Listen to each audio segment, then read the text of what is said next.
Hey there, everyone. We will get started here momentarily.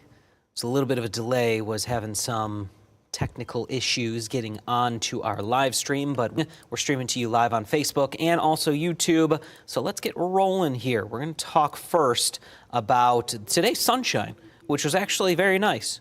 We had sunshine from start to finish, and it was actually the last, or at least the sunniest day since early November. Last time we had a fully sunny day from sunrise to sunset, you had to go back into early November. So about 2 months since we have had a fully sunny day. Now, we've had some sunshine in between, of course. We've had a mostly sunny day, partly cloudy day, which still gives us some sunshine, but the blue skies throughout, no clouds to even see, and sunshine from sunrise to sunset has not happened all that often these last couple of months, thanks to the permacloud, the lake effect cloud cover that we have been seeing over the last 8 weeks or so, last 8-9 weeks. Now, I wanted to also touch on what exactly gave us these sunnier skies. It was actually high pressure and the wind direction. So the winds lightened up, and we have right now where the high pressure sits. Currently, it is right about here. So I'm going to draw this right on our map right now. And high pressure, whenever you talk about high pressure, it is sitting right about there. So we have those winds coming more out of the south and the southwest right now. But it was pretty much directly overhead as we were going into last night and this morning. So it was pretty much right over here as we started the day. And with high pressure, you get sinking motion. This is actually a very strong high pressure, and we didn't have a whole lot of wind, so there was no wind coming off of the lakes to give us some extra cloud cover. All of that lake cloud cover was pretty much locked over the big lakes of Lake Michigan, Lake Huron. So this brought sinking air. We didn't have any clouds that could develop, and it lightened up the wind. So we didn't have any wind creating the cloud cover and bringing some of those clouds on shore. Now that it has moved off to our south and to our east, we're seeing that renewed flow out of the south, which is going to give us some slightly warmer temperatures tomorrow, but definitely warmer temperatures tonight. We'll see those readings, mainly big snowmakers. So we've got a couple inches of snowfall on the way, but check out what's happening down across the south. Of course, closer to the Gulf of Mexico, we've got rain, but up towards the Dallas metro, even just to the north of San Antonio and also Austin, we've got a mixture of some rain, snow, sleet, freezing rain, very significant storm system that is ongoing here. And you go further to the north, Oklahoma, Kansas, parts of the panhandle of Texas, Missouri, even Arkansas, seeing several inches of snowfall. Now, we've got a wave of that moisture that'll creep up into Michigan along with this cold front. So this cold front is going to allow for those snowfall rates to increase, but we're also going to get a piece of moisture right here, this piece that's happening right into Oklahoma, Kansas, Missouri. That is going to swing up into the state and give us a few inches of snowfall for the day tomorrow. You can see that snow rising through the area, becoming heavy in the afternoon and evening. It'll fall apart late evening into the overnight, and then we'll see another clipper come through as we get into our Sunday. What we are going to be talking about snowfall-wise is an area of 1 to 3 inches. Most of us will likely be seeing at least 2, maybe 3, but we'll be more in that 1 to 3 inch range, and there could be a couple isolated 4-inch totals, especially right here. This is where we likely will see maybe some of the heaviest of the snow accumulation, and that's going to be right through Interstate 69 and into the Thumb, where we may be talking about some of those heavier snowfall totals up to 4 inches. We'll have a quiet but cloudy morning. Temperatures will get into the middle 20s tomorrow. Remember what we talked about last week with those snowfall ratios.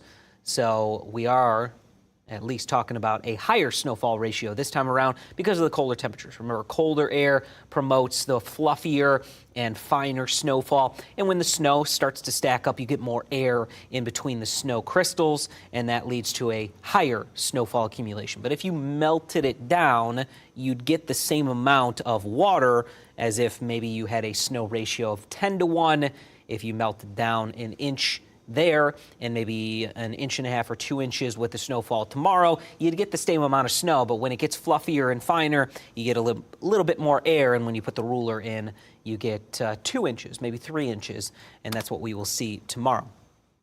By the late morning, so once the morning commute is over, right here at 10 a.m., we'll see that snow creeping in towards US 127. Then it'll overspread you can see that heavier band of snowfall happening right here, right where I highlighted into the thumb and Interstate 69. So that's why we're potentially going to see some of those 4-inch totals there. Then that falls apart. You can see between about 5 o'clock and getting towards about 8, 9 o'clock, snowfall amounts will start to decrease, and we'll see mainly just some snow showers that will take us into the early morning hours of our Saturday. By 5 a.m. on Saturday, we've got just some snow flurries that will lead to maybe some partly sunny skies as we wrap up the day on Saturday. So a little bit of sunshine could come back into the forecast on Saturday before we're even cloudier Sunday and beyond. So today, of course, is going to be the sunniest day, maybe the sunniest day of the winter. We will definitely have to wait and see, but snow showers expected tomorrow. Again, an area-wide 1 to 3 inch totals. We'll see some snow flurries on Saturday. Another chance of snow Sunday into Monday. That won't likely amount to a whole lot, maybe an inch or so in most cases. Then some snow showers, lake effect snow, snow flurries getting in Tuesday. Tuesday's high only at 19. We're creeping back down into that Arctic air after the highs Sunday and Monday will be right around normal. I'm going to wrap this up here momentarily, but we'll leave you with those snowfall totals one more time just to give you the latest and greatest on how much snow we will see with this wave. So this is mainly going to be Friday late morning into early Saturday morning, that time frame from about, I would say about 10 a.m.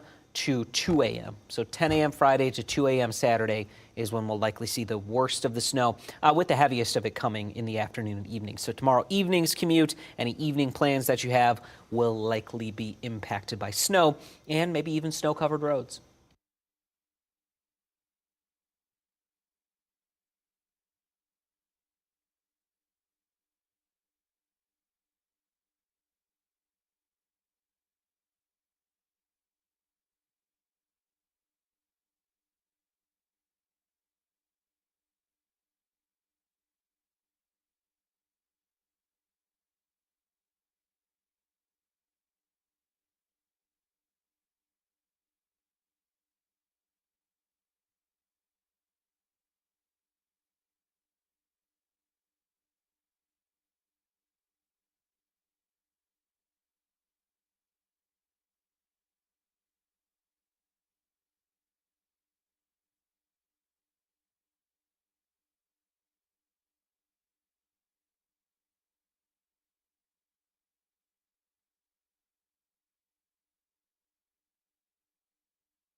All right, everyone, that's going to wrap it up for me. If you have any questions, I'll keep an eye on the comments. But if not, we hope you have a good evening. Thank you again for joining me on another edition of Beyond the Forecast. We'll be back next Thursday, likely maybe going to talk a little bit more, about